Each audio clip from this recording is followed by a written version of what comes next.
Remember the Brady Bunch? Back before our money was broken, you could have one parent working while supporting a family with 6 kids and a live-in maid. Oh yeah, and a dog, Tiger. What happened? I have directed Secretary Connally to suspend temporarily the convertibility of the dollar into gold or other reserve assets. So President Nixon in August 15, 1971, took the dollar off the gold standard so we could print more money, so we could steal your wealth. And the reason that he decoupled gold from currency was to pay for the Vietnam War.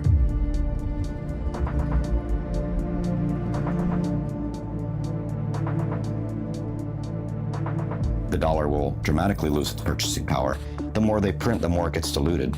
And with Bitcoin, you just can't do that. And so people who understand the concept of money supply being the driver of inflation, then they'll understand why Bitcoin is superior.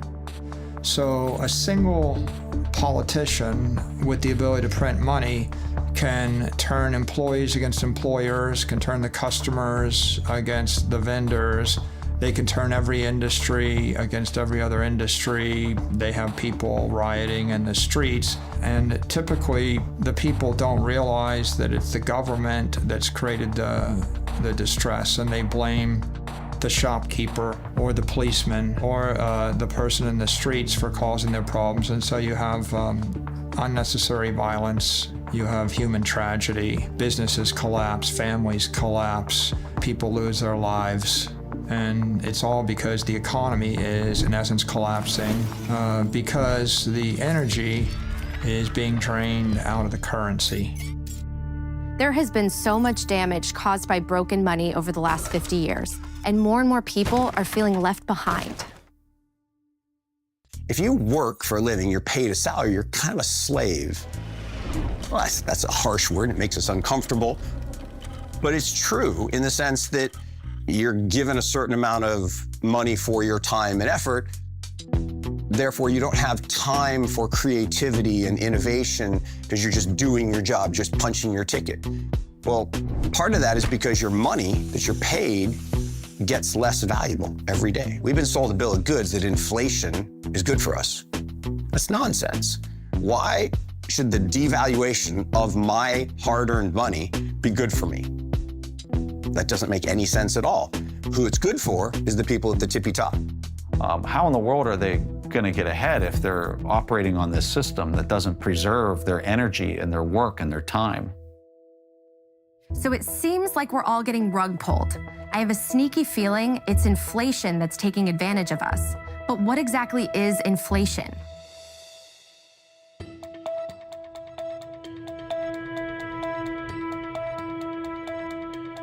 There are 2 kinds of inflation. There's inflation due to unfortunate acts of God, force majeure. So if the monetary system is being run perfectly, and if there's a tornado or a hurricane, and there's a temporary shortage of goods and services, then prices will go up. And so that is physical inflation. But there's another form of inflation, which is monetary inflation, and this is much more common. And this is generally the source of 98% of inflation in the world, the vast majority of it. And that's when all of the goods and services and assets in a society are priced in a currency that is in and of itself inflationary. So if I price things in the dollar and I double the supply of dollars, the supply of houses doesn't increase, but the supply of dollars does increase, therefore the prices will probably double over time. Typically, especially if you're going through a hyperinflation, wages do not keep up.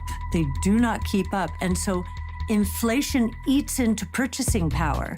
You can't buy enough to feed your family. The average income in this country is now $5,000 less than the average cost of living. The cost of basic human needs, food, shelter, and transportation is now $5,000 more than the average person makes, which means if you're in that category, which is most Americans, you now cannot make ends meet. Here in the United States, they target 2% inflation. They're literally saying we want to steal about 2% of your purchasing power every year. And then we have years like this where the inflation rate is 7 or 8 or 9% higher than normal. That means they're just stealing our purchasing power even that much faster. So there's no honest unit of account for them. It's just a credit-based system. They're just making different numbers on their spreadsheets, and they say, you know what, we're going to create this much more credit this year. We're going to destroy this much more purchasing power. And it's the citizens of the country that pay for that. We're paying for our government to make irresponsible decisions. So yes, I think that's very immoral.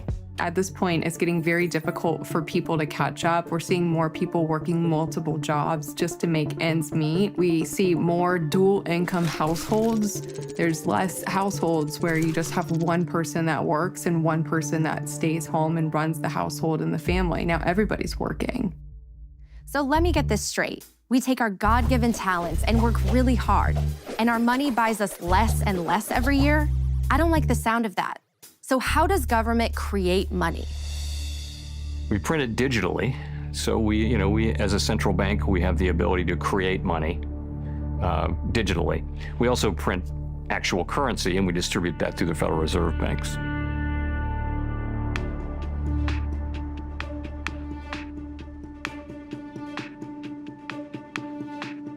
The current financial system was built for the elite.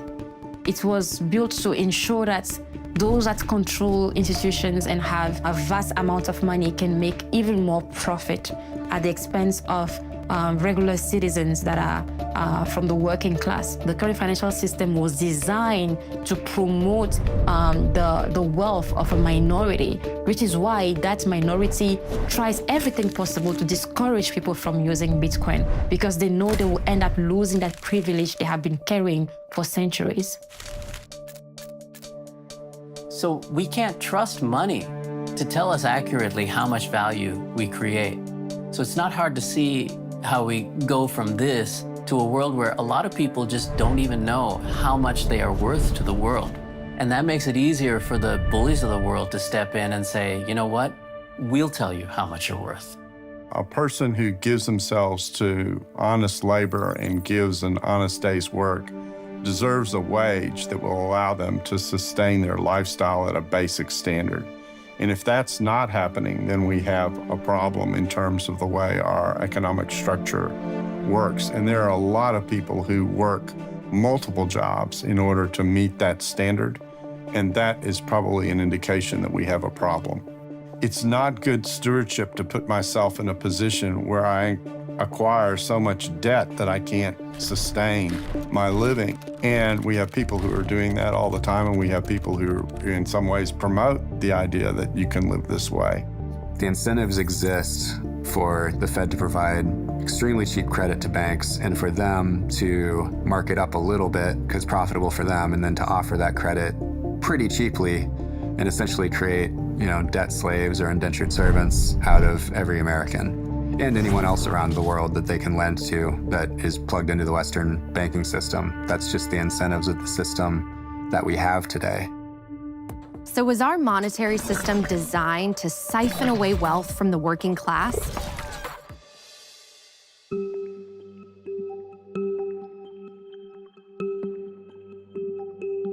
If we go back to medieval times and perhaps a bit earlier, we can see how money emerged. What happened is that every local sovereign nation state or city-state tended to issue its own currency.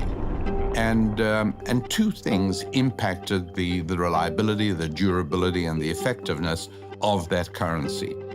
One was whether the issuer of the currency, whether it was a nobleman or a king, or whether it was a constituted government, whether they could, to use the phrase from Isaiah, to resist the temptation to dilute the currency. And it is a huge temptation. There's no question about it. I like to use a silver dollar as an example. So when this dollar was created, right, it was worth $1. As a matter of fact, for a while, you could take a U.S. silver dollar note and exchange it for $1, right? So this used to be $1. Today, I just checked, and it takes $38, paper dollars, Federal Reserve note dollars, to buy $1 of silver. That gives you an idea of the destruction of the purchasing power. And it's why we're seeing today in the post-lockdown world all the central banks around the world printed tons and tons of money. And that just doesn't make any sense. And so people say, well, why are housing prices going crazy? And why are food prices going crazy? Well, it's inflation. It's actually not really inflation. Inflation is when there's excess demand for limited supply, so the price rises. This is currency devaluation. So weights and measures were the way in which you'd say, if I got a pound of something, I'll give you a pound of this, or the equivalent. And there's a real warning in the scriptures, Deuteronomy, Leviticus, especially in the Mosaic Law, and then later in the book of Isaiah, the book of Proverbs, that talk about things like, and they use a lot of metaphors, like diluting the wine with water. I mean, how is that for an image of inflationary policy, where you inflate the amount of money in the economy because you have control of the printing presses? Unfortunately, as governments abandon all morality with respect to preserving the value of the currency for which they exercise control and responsibility, it's increasingly impossible to count on that kind of stability. And in that light, we think in terms of whether Bitcoin is an investment vehicle or whether it is an exchange vehicle, or maybe we have to look at it as both.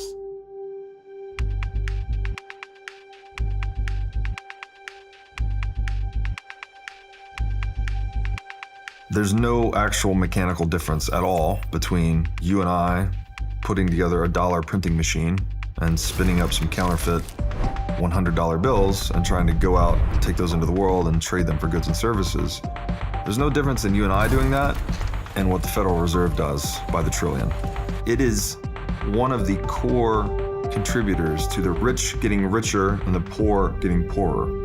The particularly egregious thing about fiat currency is that it can cover up theft in the name of policymaking, whereas electronic currencies based on algorithms can't do that. If you think of the average citizen, it is very hard to plan your life.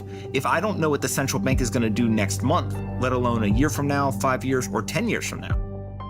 I use the example of baby boomers, right? Baby boomers, when we were young, we thought $500,000 would be a perfectly good amount of money to retire on. And now, suddenly, it looks like $500,000 is nowhere near what you really should have to retire on. Well, the reason for that is the systematic destruction of the purchasing power of those dollars. So that makes all baby boomers and all citizens more dependent on government. And that's very good for government. So not only are people unable to retire, they can't even get their life started.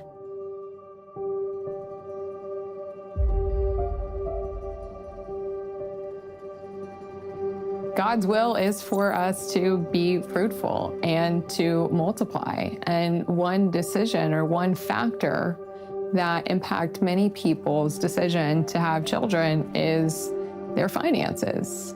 And the state of our economy has really devastated, particularly young people's savings. And I have a ton of friends who have decided not to have children or not to have more children because they feel like they can't afford it. So I do think inflation can impact some people's decision on if they want to have children or not. And I think that's a really sad thing. I have experienced this in my life. I have put off having a family. I've wondered if I'll ever be able to afford a home. More and more people in my generation are living at home with their parents and drowning in student loan debt. Millennials like me are losing hope that the future is one they'll be able to afford. For the first time, we have a generation that is worse off than the ones who came before. None of it feels fair because it isn't. The system is rigged against us. We live in a system where we are forced to use a certain currency. In our case, let's say the US dollar. We didn't choose to use the US dollar. We didn't have a vote about whether we were going to use the US dollar. We're forced to use the US dollar. And that US dollar is controlled by political organizations that make political decisions to benefit themselves at the cost of others. Decades of policies that were probably well-intentioned have led to the worst levels of income inequality and wealth concentration we've seen since the 1920s. And at this point, we have politicians who just throw blame and they come in and say, I'll fix it. But unfortunately, they can't fix it because in order to keep the system going, they have to keep printing money. And the more they keep printing money, the more the wealth concentration grows and the more unfair and unequal the system becomes. Okay, so clearly there's a problem, and it feels like there's no way out. But is there? If broken money is the cause, how can we fix it? More and more people say the solution is Bitcoin. My perspective is that Bitcoin does fix everything. And Bitcoin is about community. It feels healthy. It feels like it's doing something good for society. It's something that's non-political. It is not tied to any one group or another. It's not tied to the Republicans. It's not tied to the Democrats. It's not tied to the Libertarians. It's open for everyone, and it's free for everyone. Anyone can be a part of the Bitcoin economy. It's like a good church. A good church says, anyone, come on in. Come be a part of our community. Be a part of our family. Bitcoin is that. So we can only trust systems that cannot be discriminatory. And Bitcoin is powerful in a way that is money that does not discriminate based on race, based on gender, ethnicity, or even geographic location. A person holding Bitcoin in Togo today will have the same value as a person holding the same quantity of Bitcoin in the United States. I'm not techie. I'm really horrible with technology. But once I understood what blockchain was, blockchain's integrity. Bitcoin is based upon integrity. That's why I call it people's money. The government cannot make it. Bitcoin is not this centralized control of the economy. Bitcoin is built by the people, for the people. If you consider how many steps it takes for a merchant to sell a good to a consumer in the traditional world today, it takes 9 steps. And what the Bitcoin network does is take 7 of those steps away. It's peer-to-peer. Those steps, by the way, are dominated by toll takers. They're taking fees. And so up to 3%, sometimes more, of the transaction, which actually can be saved by both the merchant and the consumer. One of my favorite aspects of Bitcoin is the limited supply of 21 million.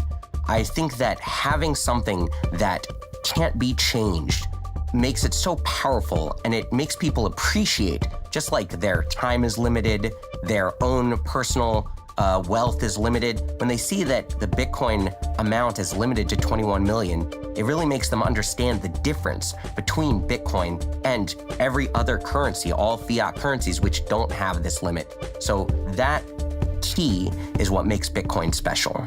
Bitcoin is a digital bearer instrument. You can think of a bearer instrument as he who holds it, owns it. So if I am walking and I find a $10 bill on the ground and I pick it up, who owns it?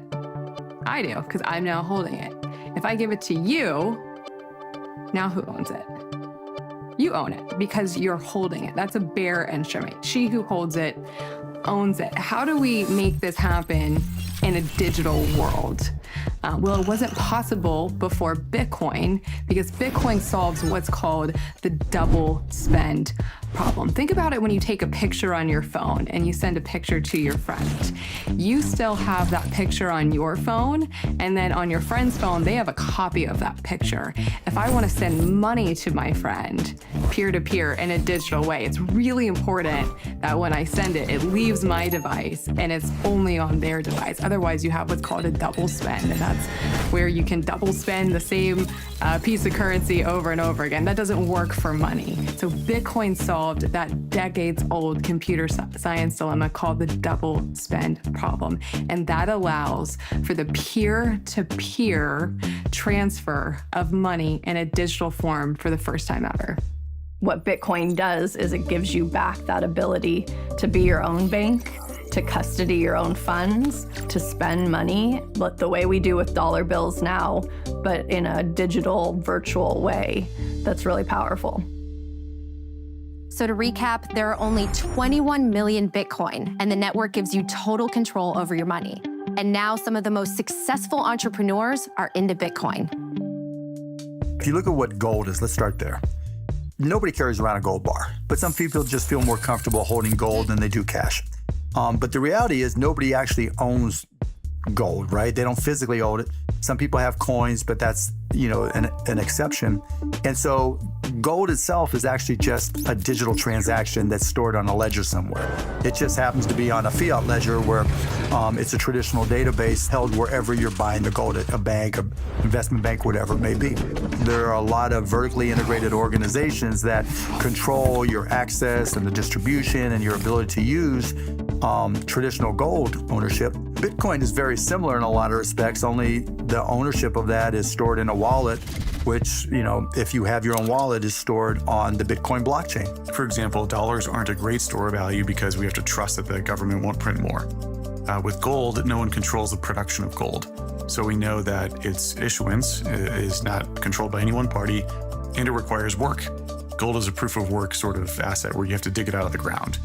And Bitcoin has some of these same characteristics. Bitcoin, as a store of value, it's great because you can carry it in your own wallet. You can cold carry it, which is a huge advantage. You can be anywhere in the world and there's an ability to transfer it or use it. That's a huge advantage. You can transfer it to others or buy it from others in seconds. That's a huge advantage. And you can transfer it as a method of payment in a lot of respects, and that's a huge advantage. Those advantages are legit and offer people a good reason to use it. And, if you're a speculator or you're using it purely as a store of value, it's easy to trade, store, buy, and sell. The reason Bitcoin is better than gold is that it's more transferable than gold.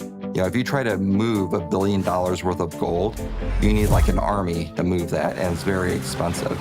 If you need to move $1 billion worth of Bitcoin, you could hit a couple keys, hit send. In 10 minutes, it's transferred at the speed of light to anywhere in the world. So it's more portable than gold.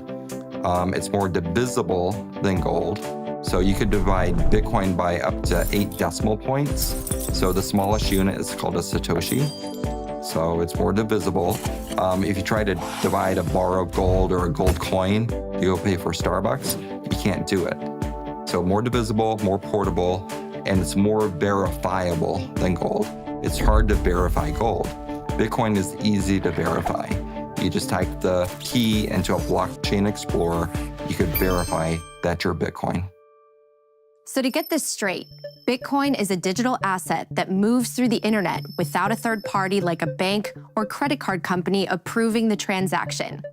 All right, let's go a little deeper. You've probably heard of the word blockchain. So what is a blockchain? Blockchain just refers to a ledger. So the Bitcoin blockchain is a digital ledger of transactions where all the computers on the network have to agree to add a block to that ledger. So it's a chain, essentially, of blocks that each contain a list of transactions on the Bitcoin network. And the whole community, essentially the whole network, verifies that those transactions are accurate. The idea of a digital ledger will make more sense if we get a clearer picture of how ledgers work. The ledger is nothing new. It can be traced back to the 11th century and was popularized in Florence, Italy during the Renaissance in the 14th and 15th centuries. It's simply the way we've been keeping track of who owns what for about 1,000 years now. For example, when you deposit money in your bank account, you have a credit on the right side of the ledger. The bank has a debit on the left side of the ledger because they owe you that deposit when you want to withdraw it. Easy enough. It gets a bit more complicated when you want to buy something with the money in your bank account. Now the bank and the store have to reconcile your bank account with the store's bank account to move the money because they each have their own ledgers. And your ledger has to reconcile with their ledger, which can take a few days, or up to 30 days as with credit cards. Now multiply this times billions of people moving their money to buy things every day. And remember, the banks on both sides take a fee. All these transaction fees add up to trillions of dollars each year. That comes out of your pocket and the store's pockets. The beauty of Bitcoin is that it's one universal ledger that's updated and distributed around the world every 10 minutes. Best of all, it requires no middleman like a bank, which gives you complete control of your money. So now that digital ledgers make sense, you might be wondering how you keep your Bitcoin safe on the blockchain. The way that I would describe storing your Bitcoin on a blockchain is like a locker system. So at your high school, you had a locker, and your locker had both a public address, so my locker was C19, and I can give that address to everybody. Hey, go put this envelope in my locker, C19. That's my public address. But only I have the key, the private key, to open that locker and move stuff from one to another. So securing my Bitcoin or cryptocurrency would be the same thing, where you have this blockchain, which is like this digital locker system, and there's a public address, and everybody can know that address, and anybody can deposit into that address. But only I have my key to unlock that. And where you're storing your keys, there's typically some secret phrase that you need to keep in a safe place, which is what's used to create your secret key. The way most people store this is in what's called a mnemonic phrase.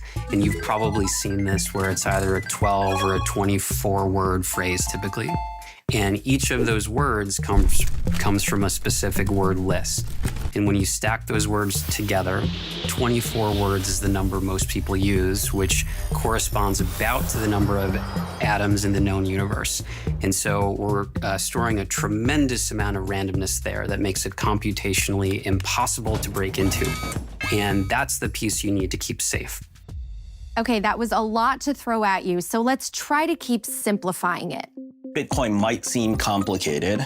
At the same time, I'd argue it's way less complicated actually if you look underneath the hood to figure out how banks settle transactions. But most of the people don't care, right? In traditional finance, you hit the button, it goes somewhere, and it just ends up in my wallet, and nobody asks how it got ultimately from point A to point B.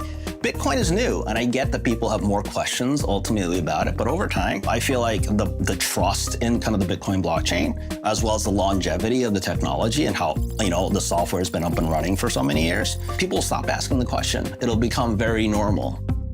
To sum this up, let's just hear a simple definition of Bitcoin. So what is Bitcoin? Bitcoin is a piece of software that allows two parties to exchange value over the internet in a transparent and trustless fashion, as easy as sending an email. So we're free to send Bitcoin through the internet as money without permission from any government or bank. But you might be wondering what the difference is between Bitcoin and the CBDCs you've been hearing about. What a CBDC is central bank digital currency. Now, what it is they're trying to take, and when I say they, I mean central banks and the government, are trying to take the concept of fiat currency and digitize it into a digital dollar. Now, the challenge with this is that allowing the state to create these central bank digital currencies, it is creating a mechanism by which the government can surveil every single transaction that an individual makes. And not only can they surveil these transactions, it allows them to turn off your bank account if you start doing something that they disagree with. This is an extremely slippery slope that if we allow the government to go down this path, it has the potential to enslave humanity in the long term. And I think it's something that we need to carefully review, because if we go down a CBDC path, allowing the government this level of control, it's unprecedented, which is why we should avoid this at all costs and stick to a hard money standard like Bitcoin. The central bank literally would be in position to cancel any transaction. It would be permissioned, not permissionless. And it's one thing, for MasterCard, for example, to know how much they paid to Walmart last year, but it's another thing for them to tell the world how much you paid at Walmart last year. And it's a whole different level of creepy for them to say exactly what did you buy at Walmart last year. And I think people kind of broadly get that sense of privacy. That's what's at stake here. I think the future of money really is one of the most important policy debates we're having today. And when you think about where people could go with kind of an Orwellian surveillance state money system like a central bank digital currency, it really is a good versus evil. And Bitcoin in this case is on the good. The countries that are clinging to a CBDC are trying to control their people. And those are weak governments. Weak leaders are the ones who try to control everybody. The strongest leaders are the ones who trust people and set them free. The problem I have with CBDCs is they're Marxist. And what I mean, the central bank Marxism is central banking system. So that's why I support Bitcoin, because Bitcoin, I saw the strength coming from the people, not the government. I think CBDCs, wherever they are a threat to freedom. Absolutely. You're seeing CBDCs in China right now where the populace are trying to go into a store and they're scanning a QR code and they're seeing in their wallet that it's an invalid purchase because maybe they're from a region that's 100 miles away, or they're going to a pharmacy and they don't want that person to have access to that type of drug or medical treatment. With the CBDC comes the programmability and control of the government saying you're allowed to do this or you're not allowed to do that. And we've already seen it rolled out in China, and it looks a little scary. So when you're doing that compare and contrast between a CBDC and Bitcoin, it's all about who's controlling the actual ledger. One's actually decentralized, the other one is not. It's completely controlled by the government. Now that you know the difference between Bitcoin and a CBDC, let's play a little game.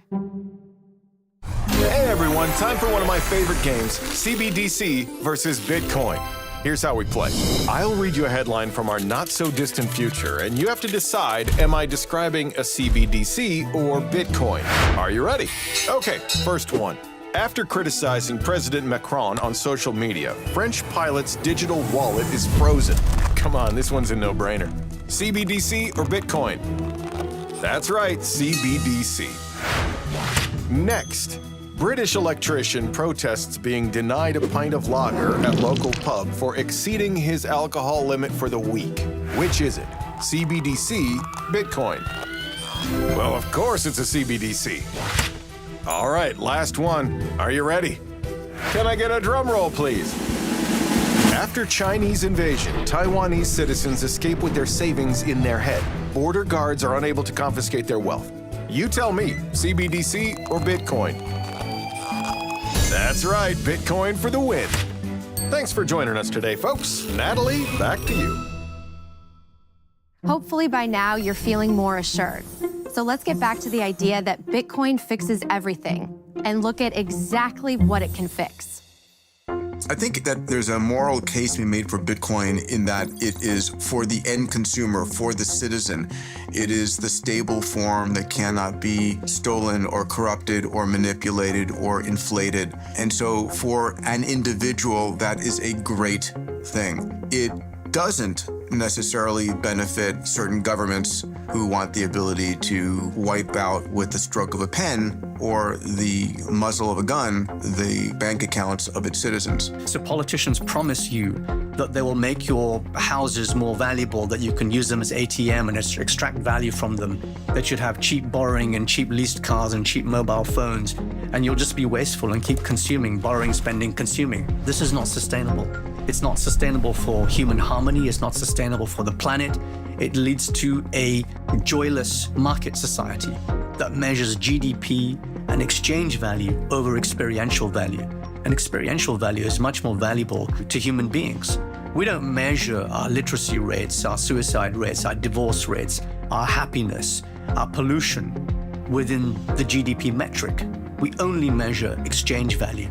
So as long as politicians keep saying, oh, GDP is going up, therefore we're all doing great, that's a massive problem for human society, and it's not sustainable for our planet.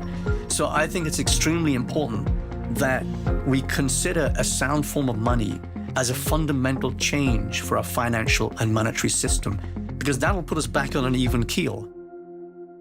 So how does all this get us back to the Brady Bunch days?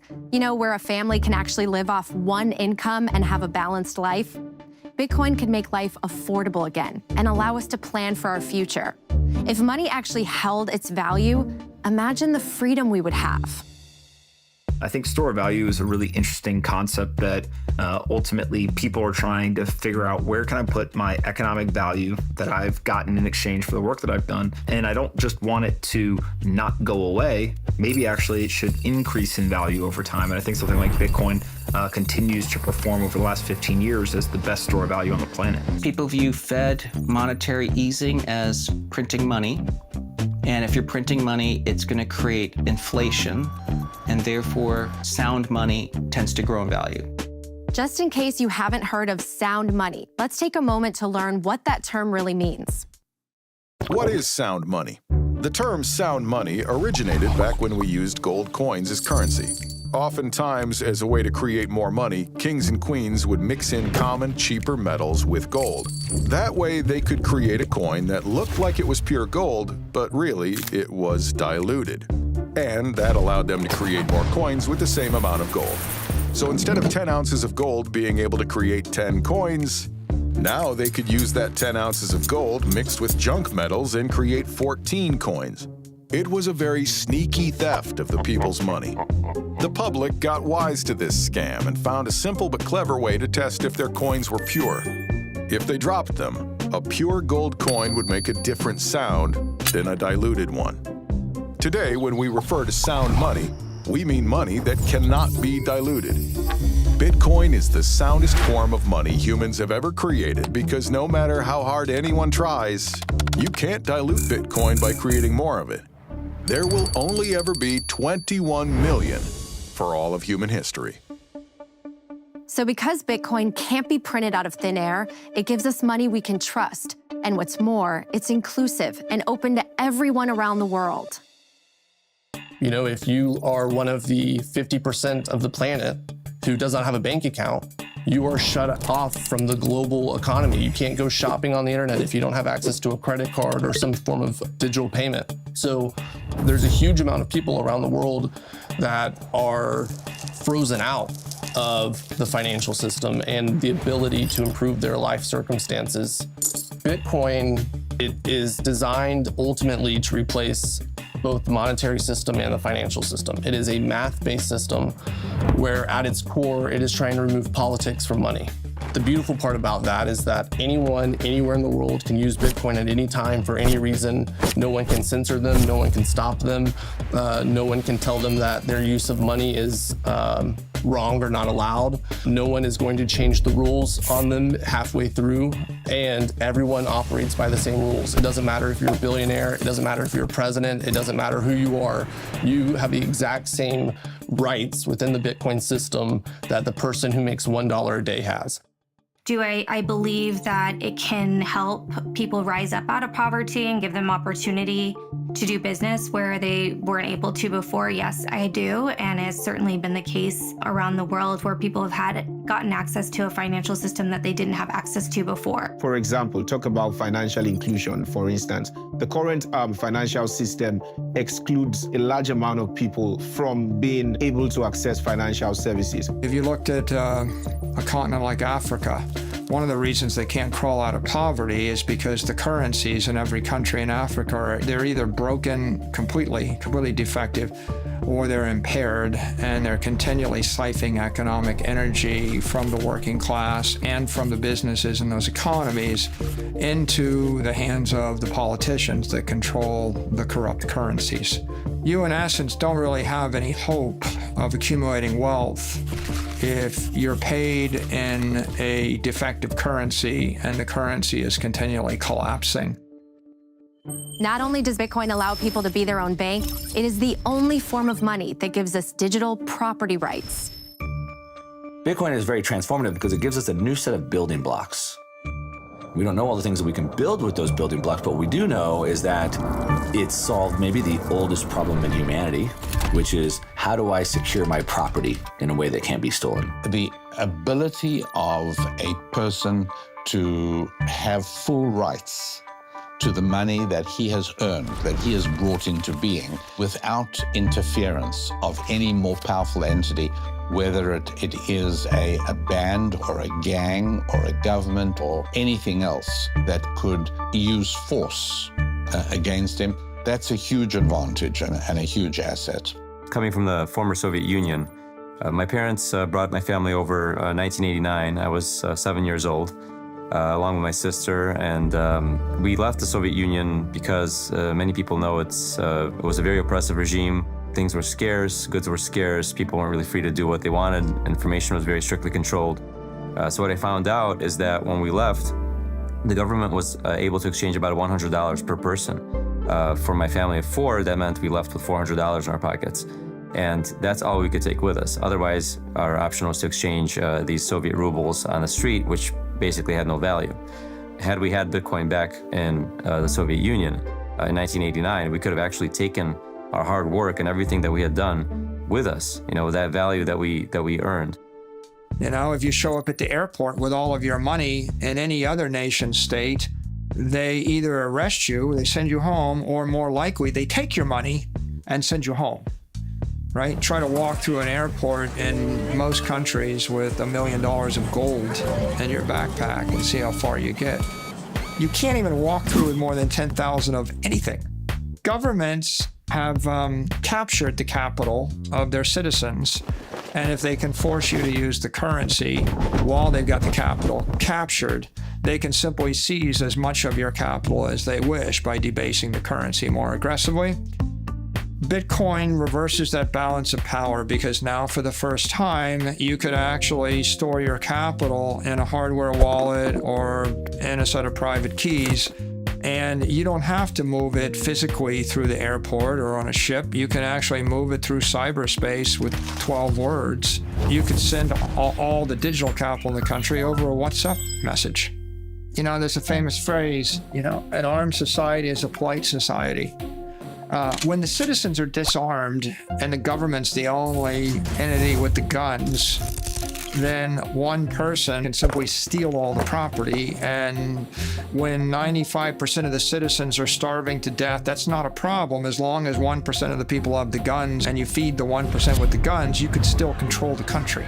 And that's what happened in many nations, in North Korea, in Cuba, in Zimbabwe, etc. Bitcoin economically arms everybody. Like for the first time in history, you can fight back. You actually can store your economic energy and protect it with cryptography and a 300 exahash wall of encrypted energy, and no mayor or governor or country can seize that from you, no matter how much weaponry they have. And what happens then? If I can't take it from you by a force, I have to negotiate with you. And that means instead of just losing everything, I'm going to try to sweet talk you or negotiate you into giving me half. And we call that tax. If we want to get people out of poverty, we need to give them property rights. We need to give them savings that is theirs. We need to give them a way to build wealth, to build businesses, and to keep that wealth and to pass it on to their children so they can build more wealth. And that is what Bitcoin provides. Bitcoin enables digital property rights for the first time because it's the world's first digital bearer instrument. It allows people to have not only ownership, but control. But what also is essential to a free society is economic freedom. If you don't have the choice of how you spend or save your money, you don't live in a free society. Before cryptocurrency, you needed a bank to allow you to build something and put it on the internet. But now we have money native to the internet, which allows the whole world to participate in a global economy. Ultimately, Bitcoin is a means to fight tyranny, to fight corruption. When you take control of the monetary system out of the hands of a few and make it available to everybody, it is a safer system. And Bitcoin provides a way for the abundance gained from technology to be broadly distributed to society that is aligned with the best in humanity rather than the worst in humanity. Bitcoin is value that everyone can recognize. And already 100 million people recognize that value. There was this moment, I was sitting there and I put Bitcoin on a ledger and I looked at the ledger and I thought, this is my money. My money's here. It's not sitting out there in some bank waiting for some bank run to run it out of business or allowing some banker to make a fortune off my money. It's right here. I know where my money is. I think that gives power to the individual. I think that gives power to the people. This is why people find so much hope in Bitcoin. It gives us back control over our time, our energy, and our lives. So I think the most transformative aspect of Bitcoin is really almost a social economic experiment. Can all the users of a money be in control of the monetary system, right? Or do we need a handful of elected people to tell us what the monetary policy should be? If a majority of the users of Bitcoin and the people running it decide to change the monetary policy, they can. Bitcoin solved decentralization and security. And it was the first time that decentralization and security has ever been solved.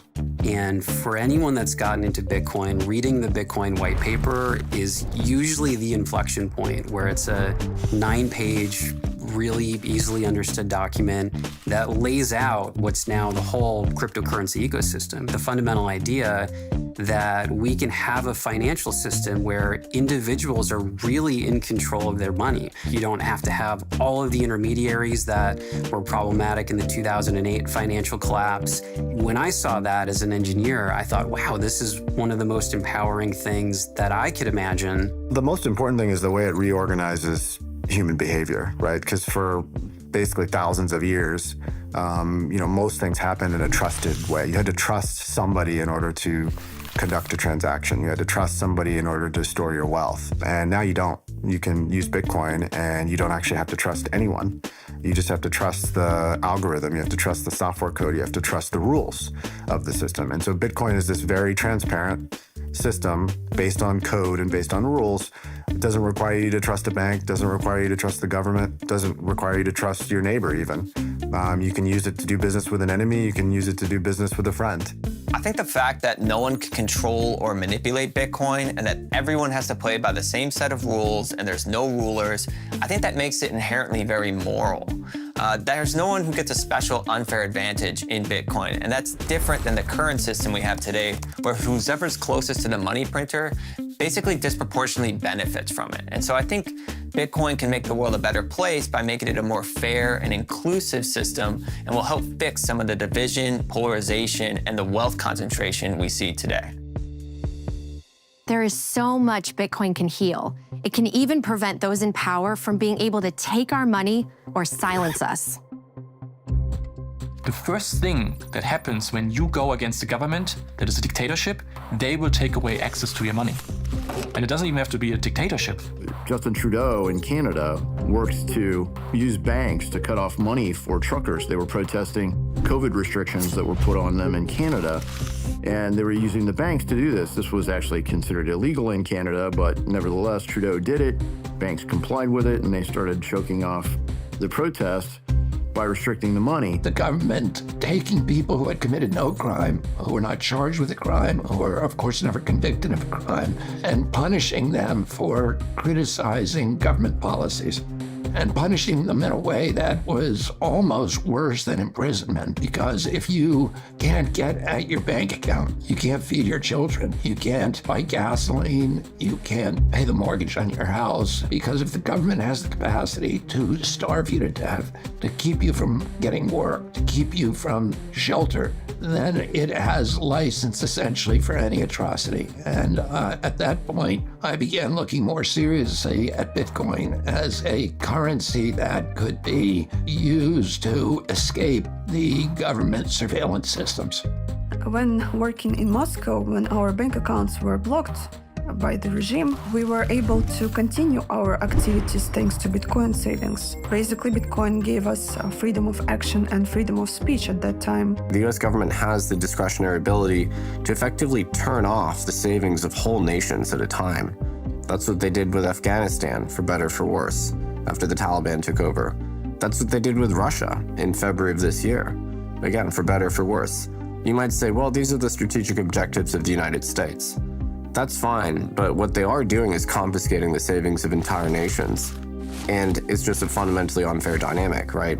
You are blending political objectives with people's savings, and that leads to misery, in my opinion. Governments can, at any time, decide they don't like you or me or somebody else and sanction.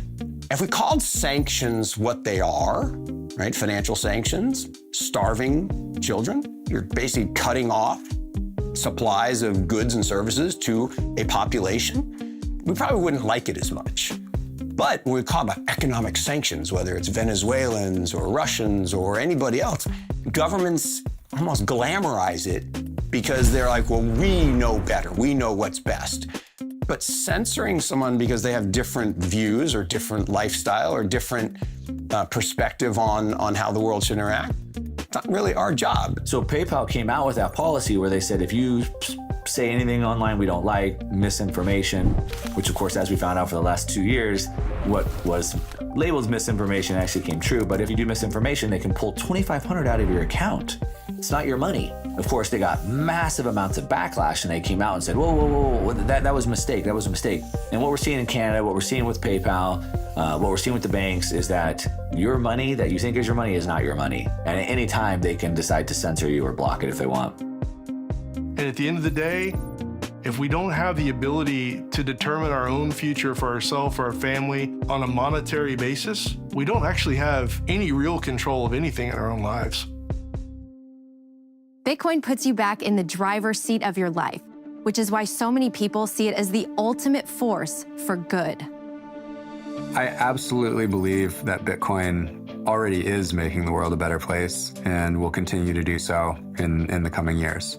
There's been plenty of examples of currency collapse just in the last 13 years since Bitcoin has existed. And we get these every single year. So there have been major, even middle-income nations where the currency has effectively failed, and Bitcoin has been a life raft for those people. When the war in Ukraine broke out, I had friends there on the ground trying to help some folks that were stuck in bomb shelters, delivering food and water. And they asked us to help them monetarily, try to help them buy more supplies. On a Saturday night, the only way to get money into Ukraine was Bitcoin. There's no other technology that can cross borders outside of banking hours. So we were actually able to use Bitcoin to send it over there and get local currency to people on the ground and to effect humanitarian aid. And I was really blown away because Bitcoin was the only thing that could solve that problem. And in times of war, all philosophical resistance to things like Bitcoin goes out the window because it doesn't matter. If it solves your problem, you're going to use it. And that's what makes me really excited about it because there's so many problems in the world and those people really need the Bitcoin. We decided to collect some donations in Bitcoin, and Bitcoin was a kind of a plan B for us. The very concept of Bitcoin is tightly connected to the concept of financial freedom for everyone in the world and give understanding that Bitcoin is a significant tool in a fight against global evil. You know, when people go to protest, whether it's in Uzbekistan, in Russia, or Belarus, or Ukraine, or somewhere, it's important that you know that you have financial tool which cannot be turned off in the moment when you need it, when you need to be able to fight for your freedoms. And shouldn't be naive thinking that someone in your country would not abuse the power. One day it could happen. You have to be prepared. Where you see Bitcoin expanding really fast is actually nations that need it the most. Right? You see why El Salvador is a natural is because they're most punished. They're furthest away from the monopoly system of money today. And so nations that have always seen either hyperinflation or dictators, and what you're seeing is those populations race into this open monetary protocol, and nobody can stop them. It is freedom. These are places where the government has failed in some sense. And so a lot of critics think, oh, well, Bitcoin is just something that, rich Westerners like, and it's a tool to gamble with. But really, the on-the-ground adoption is happening in places where people actually need it. And I think that's an extremely telling early data point. And so, if you live in Nigeria, Nigeria has among the highest Bitcoin adoption rates in the world, more than 30% of people use it. It's actually a very useful tool to do peer-to-peer transactions. Bitcoin, when you look at its alternative as a money where you don't have to trust anyone and you can move it across countries, you can send it to your family. I've heard tons of stories from Argentinians and how they use Bitcoin to get around capital controls, to get around, government restricts the ability to move dollars in and out of the country. And Bitcoin is this fantastic alternative for that.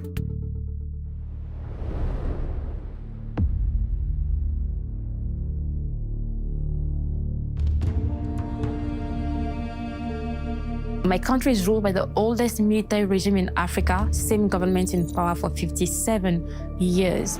And this is a brutal, rogue military regime that puts us under unimaginable amount of abuse and pain and control. Activists and dissidents arrested, killed, their bodies dumped in the sea. Countless of activists are jailed and have been in prison for years with no trial. Many others have disappeared, their families have never seen their body, and thousands others have fled the country, living in exile like myself. I see Bitcoin as a tool of political, social, and economic liberation. The reason why is because the ideology behind Bitcoin in itself is geared toward giving monetary agency back to people, to citizens, no longer having people depend on banks and governments to control their money and determine its worth. We are also in a situation where, as citizens of our nation, our money is worth absolutely nothing outside of our borders. So when I see Bitcoin, I see it as a tool that can allow us to put an end to this continuous colonial system that has maintained our countries and our people in bondage. The goal of my activism is to eventually get to a point where my people can live freely and in dignity. And that cannot be attained without financial freedom.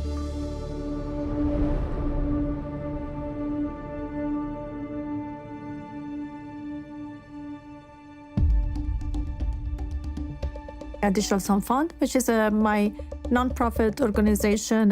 What we do is trying to empowering young women and children in developing countries like Afghanistan. But there was an issue about there was an inability to paying these women because many of these women didn't have a bank account, and we have to actually send the money to their male relatives' bank account. And many of these women sometimes says that they never received the money because once the money goes in the hands of the men and the relatives, they prefer to not give the money to the women. And why it's like that? Because in a conservative communities, some men are trying to control the lives of the women. And obviously, the first thing is that they don't want that the women have the financial freedom. So we heard about Bitcoin, and we thought, wow, we can use Bitcoin and send to the women directly, and they can have control of their own finance. That was interesting, and we deployed a Bitcoin wallet within our system. We created a user-friendly platform that was very easy for them to find where their wallet is, how much money they're making, and then what they can do with this money. Bitcoin has helped us bypass the physical and social barriers. If you have cell phones and smartphones and you have access to internet, you can have your bank with you everywhere. And that's why I think that the magic of the Bitcoin is.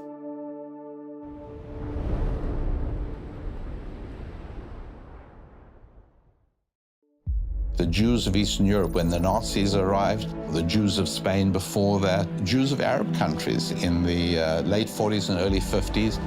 Jews were thrown out of Syria in huge numbers, thrown out of Egypt in huge numbers, with nothing, literally with nothing. Gosh, if they could have taken their digital wallets with them, what a beautiful thing that would have been.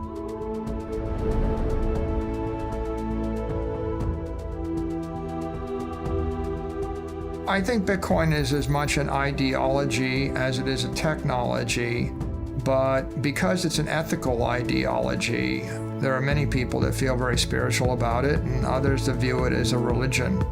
If you worship truth, if you worship integrity, if you worship conservation of energy and balance in the universe, then Bitcoin is your religion. Bitcoin is ethical, but it's also peaceful. It's not a currency that worships violence.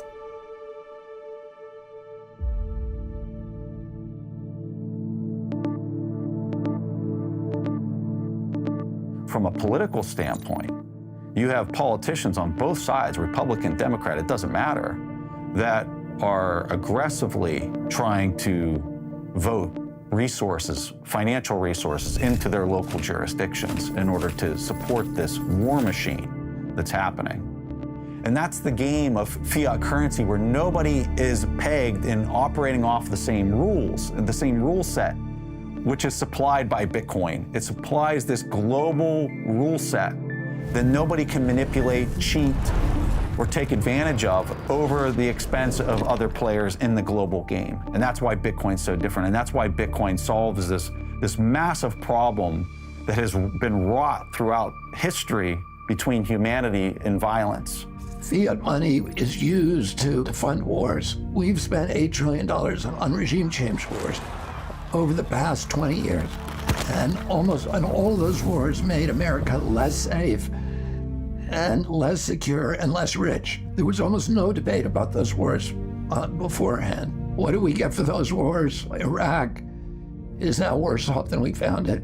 We killed more Iraqis than Saddam Hussein. We killed between 670,000 and 1 million Iraqis. Iraq is now instead of a nation, it's an incoherent battle between Shia and Sunni death squads. We created ISIS in the spillover war into Syria, and we drove 2 million refugees into Europe, and we destabilized every democracy in Europe. That process ended up with Brexit, with breaking up the European Union. The riots that we're now seeing in France are a direct result of that surge of immigration that was driven by our wars.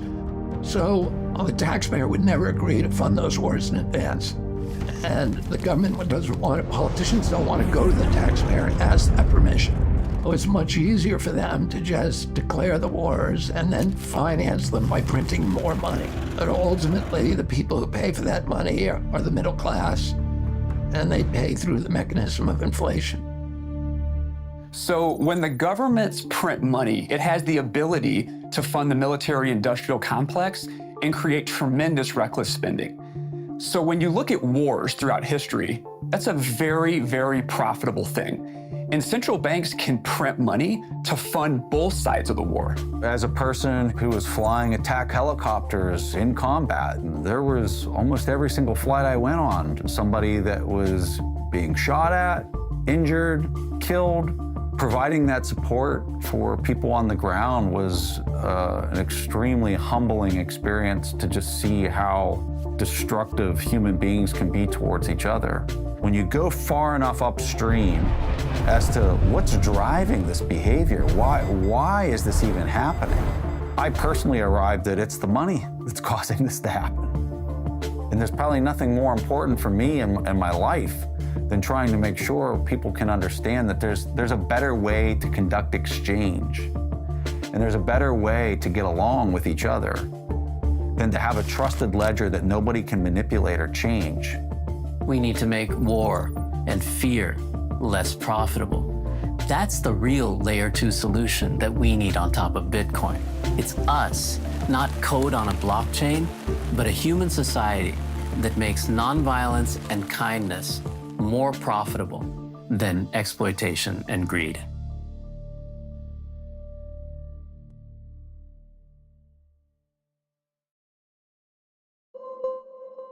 Why is nobody in the U.S. concerned that we've been in these wars for as long as we have? Why isn't anybody asking about the cost of this? Just not even human life, but like the financial cost. And the reason why is because it was always paid through debasement. They didn't know they were paying for it because the bill was pushed way out into the future through the depreciation of the currency itself. And so it just didn't seem like there was a cost. And so it's not just the US that pays for their armed conflicts this way, it's every fiat-based nation state that pays for their armed conflict this way.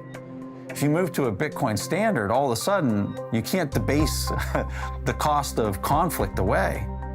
And Bitcoin, conversely, is the currency of peace. If you actually have to go to a population and ask permission to wage war, in most cases, they're not going to give you that permission. It's interesting when a government gets into trouble and they have to pay for a war, or they have to pay for a pandemic, or they have to pay for some cataclysmic event. They tend to print money. And because you're going to have these governments printing all this money, then the money is worth less. Well, what if it were all Bitcoin? Not only would that government not have the ability to print the money for the war, you might not even have the war. So many people see a world where Bitcoin reduces war, makes it unaffordable, and incentivizes us all to love and serve one another.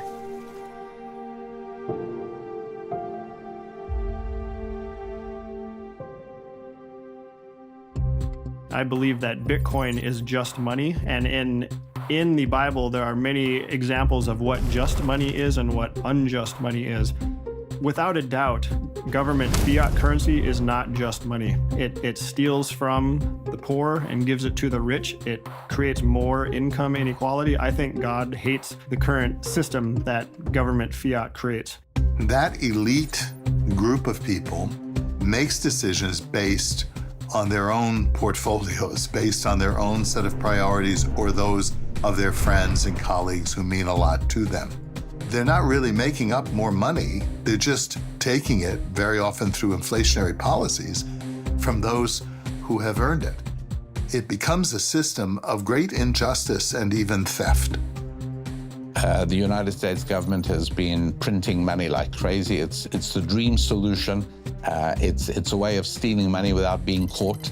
And, spending other people's money is fun. That's all there is to it. It's one of the best reasons to go into politics. You get to spend other people's money. And most voters are not aware that as prices go up, reflecting profound inflation, that this is the doings of an immoral government that is literally stealing the bread off your table. So inflation is theft. It steals from us right under our noses. And sadly, the way people keep up with inflation is to max out their credit cards and take on more and more debt, which only creates bigger problems.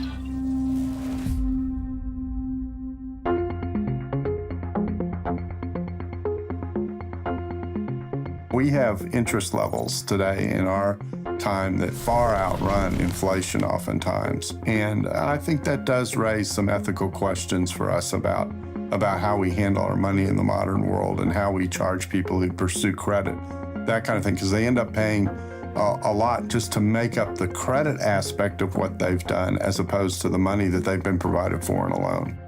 So in Islam, the practice of lending at interest is forbidden. And specifically the word that is used is riba. Riba literally means surplus or excess. And it means any excess on money. So any form of money creation is forbidden. Riba is interest, it's usury, it's money creation. So when we talk about sound money in Islam, we're really talking about a form of money that cannot be created from nothing and therefore requires proof of work. Now, one of the problems with fiat money is that it doesn't require proof of work. Well, that's interesting. Let's see what other religions have to say about Bitcoin and its ethics. Many people question, what is the role of technology in Judaism? This is a tradition and a law which goes back thousands of years, so what could it possibly have to say about these modern inventions and technologies? The fact is that everything that God creates in this world is all for the purpose of making the world a better place and serving Him better. So all of these technologies, whether it's phone, internet, video, all of these things, Bitcoin can be used and should be used for the better service of God. India was this fabulously wealthy industrial power and a spiritual innovator at the same time. And it's largely because its economics had somewhere in its foundation the idea that the ultimate goal is the pursuit of moksha, this true freedom. And we can get back to that. So if Bitcoin helps us to get back to a new kind of capitalism that fosters both material well-being and spiritual freedom, it'll be great. But that kind of new capitalism won't really be that new. It's more like a return to our old habits. So it sounds like Bitcoin can bring out the best in us. Let's explore these religious teachings more deeply.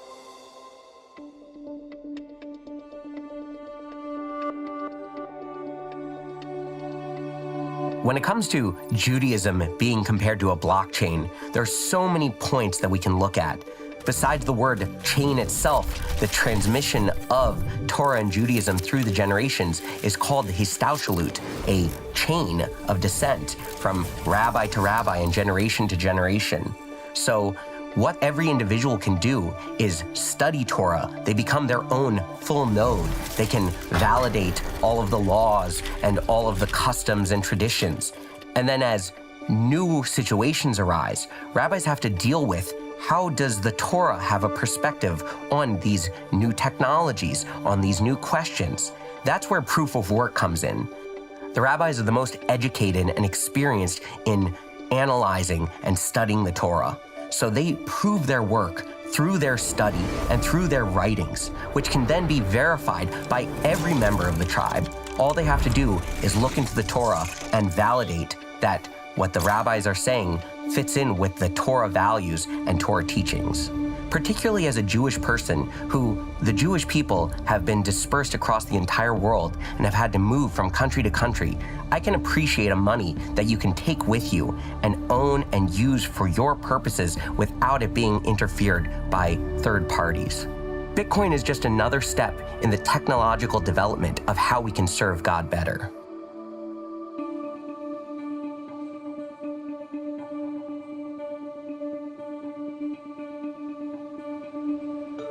Buddhism itself is a decentralized system. In fact, it's the only faith that I know of where the founder himself said, "Don't trust anything I say on faith.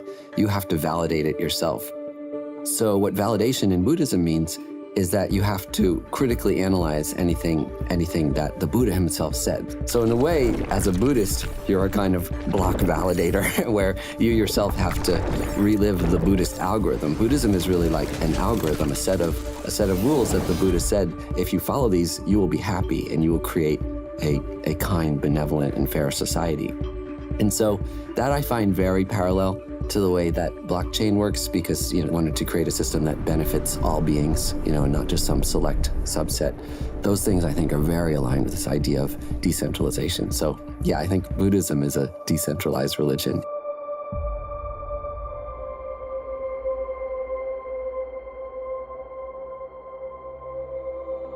If you have centralized planning, that is, fewer people who are making the decisions about the economy as a whole, you have less information. If you have a decentralized economy, what you have are more people, more inputs, more kind of connection to the reality of what's happening than you would have if you have a small Politburo, a group of policy advisors who are making these decisions, very often influenced by their own particular interests. So when we ask what the Bible says about money, the key thing is that money itself is not evil. Sometimes you hear people say money is evil. It's not. It's a means by which we manage our relationships and barter with one another with different skills and abilities that we have. What the Bible says is the love of money that is evil, that it is when it moves us towards greed, when it moves us towards covetousness, when it moves us towards avarice, when it feeds our pride, those kinds of things. That's when money becomes a problem. And actually, it isn't money that's the problem, it's how we deal with money that is the problem.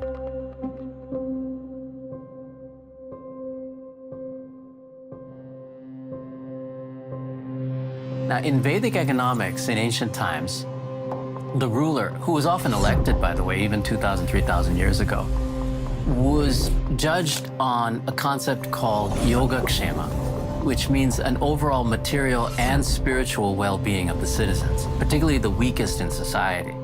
Monetary profit was considered just a byproduct. So fiddling with the money supply, though it might do some temporary good, means that we are ignoring a lot of the key metrics of what makes life worth living. One reason we print this money is to get people to go out and shop with it, or to take on debt at low interest rates so they can go out and shop with that. Now, I don't know of any religion or philosophy that says that the goal of human life is to consume to the point of debt. So in a real sense, we are incentivizing something that goes against our basic morality, and I'm not sure how long we can continue to do that. The truth is, what we really are is divine beings who have taken human form in a material world that we manifest together for a meaningful purpose, to be happy and free. That's the truth, and that's the foundation of Vedic economics. And Bitcoin has a chance to help us to see ourselves that way.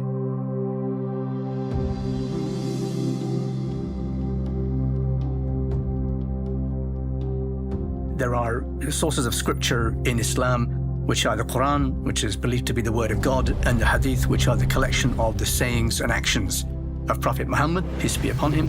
And there are two very famous hadiths, one regarding price fixing and the other regarding monopolies. The price fixing hadith goes something like the following. A group of people came to the Prophet and said to him, would you fix the prices of commodities in the marketplace? And he considered this and he said no, because he didn't want to cause an injustice against the people. He said that God is the one who fixes the price in the market. So this thing, I think, is very important because it tells us that a free market economy is one that is fundamentally a just economy. I think Bitcoin is the most Islamic form of money ever invented, and therefore, also the most Abrahamic form of money invented, because actually the three great monotheistic faiths share many characteristics in terms of justice and equality and fairness in dealing with one's fellow man. So I think that Bitcoin has those characteristics to be not just the most Islamic form of money, but the most Jewish and the most Christian form of money as well. And I think, therefore, it's a very, very powerful concept, and one which can completely overturn our understanding of the last 100 years of economic history. In a Bitcoin world, people would work together and be free and happy. If fixing our money could help us achieve that, imagine the kind of future we could build. I like to kind of think about how the story of Bitcoin is still being written. The chapter 1 started over a decade ago, and here we are, and we have no idea what kind of the final chapter of the book ultimately looks like. If you think about Bitcoin taking over the world, right, the Bitcoinization of the world, and you play that out to its last element, what could that last stage be from a potential perspective? And that is a world in which there is no other currency. All of the governments have dropped the dollar and the yen and the euros, and all there is in the world is Bitcoin.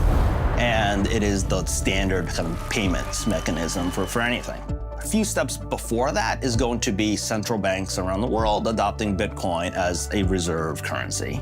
I'd actually expect that to happen. At the same time, when I started in this space, I thought this might take out centuries. And every single year, I feel like my time frame gets shorter and shorter and shorter. I think if the world went on to Bitcoin standard, I think what we'd see would be less wars. We'd see government size drastically reduced because the ability to tax your citizens becomes much harder. So if Bitcoin is successful and the world starts to use it, we see the role of government start to shrink quite a bit. And their ability to extract value from their citizens and their ability to wage wars also drop too. And a optimistic government should look at Bitcoin and understand that this is a movement that's not going to stop. You can't really ban it, and if you do, it doesn't mean that every other country will either.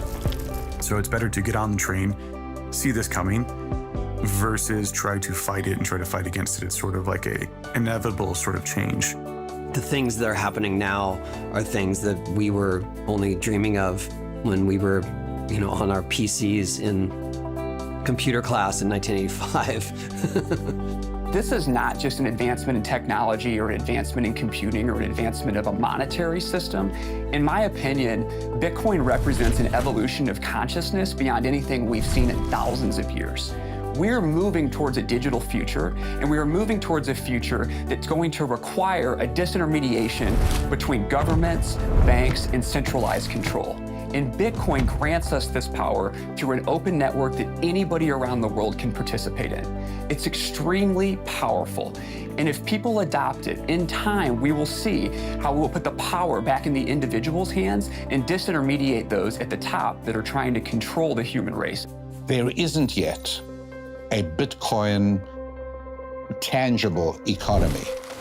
But that may change. And in fact, I think on some level, it's already beginning to change. So it's obviously something that I think everybody should watch with great interest. I think it would be a great mistake to ignore the Bitcoin economy. I'm excited for the future of Bitcoin because we're just really beginning to understand all of it and the uses for it and the advantages of it. In a Bitcoin operating world, it'll just be a completely shifted dynamic. So it will be more that people can save up and then invest into a certain business. And so in a short way of putting it, it's like saying we're going to live in a more equity-based system as opposed to debt. Whereas right now, it's all about cheap debt. Cheap credit is how the thing expands. Whereas in the future, it will be more equity and savings-based. I'm a person who really believes that everyone should have the right to health care, right to a home, right to food, and so on. All the basics. We should all have our share of the Earth's bounty. And No political or financial system we've come up with has yet solved that problem for humanity, although we're getting a little bit closer. So the idea of putting it into collectively agreed algorithms that no individual can change is very, very powerful. So these things are happening all over the world. What I see in the next 10 years is that Bitcoin is flourishing, Bitcoin is solving problems for people in the places where they have the problems. That could be currency problems, that could be energy problems, that could be being able to escape from your country. And that growth is something we see every day. It's not shrinking, just like the internet just keeps growing, right? Lots of people ask, how long will it take for the world to be on a Bitcoin standard? Will there ever be a time where Bitcoin is the world reserve asset and the world reserve currency? I think that that's inevitable. I do think that's coming at some point, but I think we're still kind of a long ways away from that. And so maybe 5-10 years from now, I think lots of the world's government fiat currencies are going to dissolve, and that purchasing power is going to be transferred into either the US dollar, possibly the Chinese yuan, and certainly Bitcoin. And the world will be a more just, a more honest, and just a better place to live. We consider a sound form of money as a fundamental change for our financial and monetary system, because that will put us back on an even keel. That'll actually put us closer to those values that were once espoused 2,000 years ago by the Abrahamic faiths. One of the other areas that I just really like about Bitcoin is this idea that I mentioned earlier, where it's a very unifying technology for us, considering how divisive the whole country is, the whole world. But especially in the United States, we're at each other's throats and we don't agree on anything. But now, all of a sudden, Bitcoin comes in, and you have Republicans and Democrats and conservatives and libertarians because they agree on Bitcoin, and they agree on Bitcoin because it reflects their values back at them, and they believe that it's the right path for us to move forward. So all of a sudden now, you have this base layer unifying technology that can really start to help us have conversations, because the worst thing that we can do is get into our echo chambers and not talk to the opposite side anymore. Now you have Bitcoin helping to unify these groups and put them in the same room and have conversations. And I think that's where progress can be made. Our money should reflect actual value creation and not be sort of given to us by a government that's just trying to manipulate the money supply to get us to shop when they want and go into debt when they want. As long as we're manipulated like that, we're not truly free. That's what we need as a change. And Bitcoin gives us a basis. It gives us a tool for creating that kind of society and that kind of economy. We're at a very transitional time in history. If you look back through the long lens of history, what we see is a repeating cycle of freedom, oppression, revolution, freedom, oppression, revolution, freedom, oppression, and it just goes through all of history. And I think we're at a point in history where that cycle could finally break. And I think it could break to one or the other side. And it's gonna happen in the next decade or two, and it's gonna be up to us to decide which way it breaks.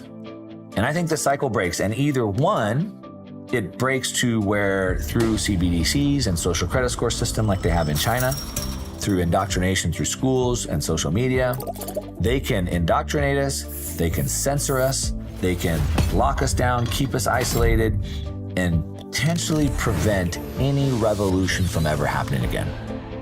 The other option is that understanding that the source of all their power comes from the ability to print money.